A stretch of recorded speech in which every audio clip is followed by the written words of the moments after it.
Hello and welcome to Medical Dialogues. I'm Anshika Mishra. Let's look at today's top news. Supreme Court notifies NMC on FMGs seeking stipend during mandatory internship. The Supreme Court of India has issued a notice to the National Medical Commission in response to a plea filed by the foreign medical graduates seeking a stipend during the mandatory internship program in India. The plea presented by Advocate Dengue represents FMGs interning at 8 medical colleges in Rajasthan and the Ram Manohar Lohia Institute. The apex court bench comprising Justice B.R. Gawai and K.V. Vishwanathan agreed to hear the case and sought a response from the NMC.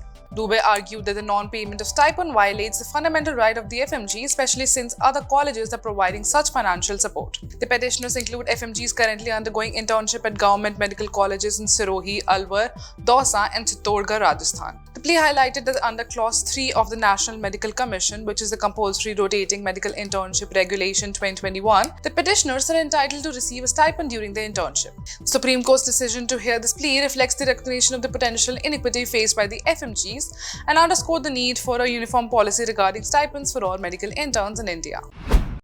Health Minister Nadda reviews dengue readiness as case rises. Union Minister of Health and Family Welfare Shri Jagat Prakash Nadda chaired a high-level meeting to review the nationwide dengue situation and public health preparedness amidst the monsoon season. He highlighted that reduction in the dengue cases fatality rate from 3.3% in 1996 to 0.1% in 2024 due to focused efforts. Nadda emphasized strengthening prevention, containment and management measures, particularly in high-burden states.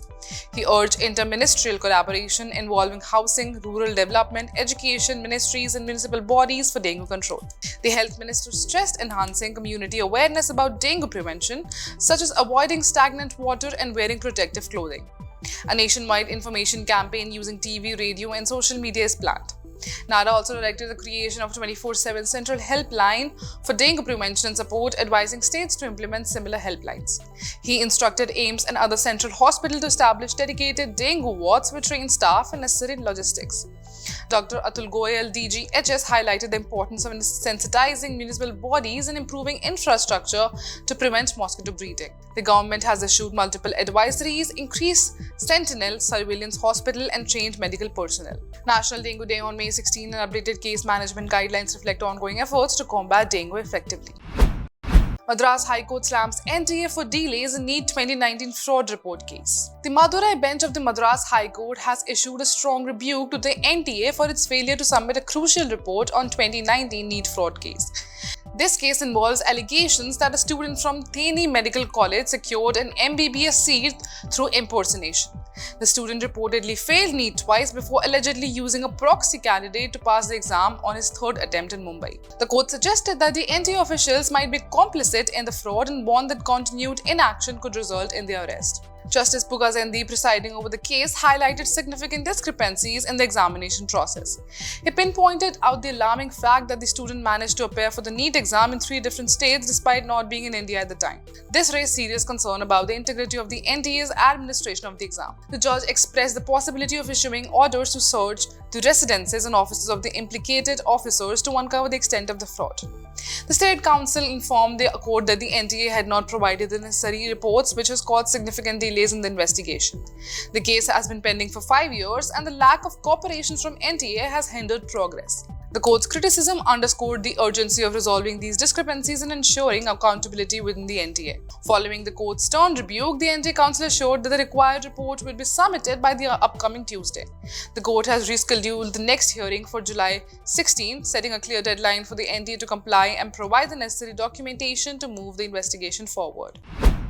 Study reveals nearly 50% of government doctors' prescriptions deviate from guidelines. A recent study conducted by researchers, including those from the All India Institute of Medical Sciences, revealed that nearly half of the medical prescription issued in India deviated from standard treatment guidelines, with about 10% showing unacceptable deviation. The analysis covered 4,838 prescriptions from August 2019 to August 2020 collected from 13 Rational Use of Medicine Centre established by the ACMR in various tertiary care teaching hospitals and medical colleges. The study identified pantoprazole as the most frequently prescribed drug in cases with unacceptable deviations, particularly for treating herpes zoster. Pantoprazole, often used to reduce stomach acid, was prescribed in 54 instances alongside other medications like paracetamol. Upper respiratory tract infection and hypertension were the most commonly diagnosed condition in these deviant prescriptions. Another notable drug combination was rabeprazole plus domperidone prescribed in 35 UTI cases, which also contributed to the unacceptable deviation.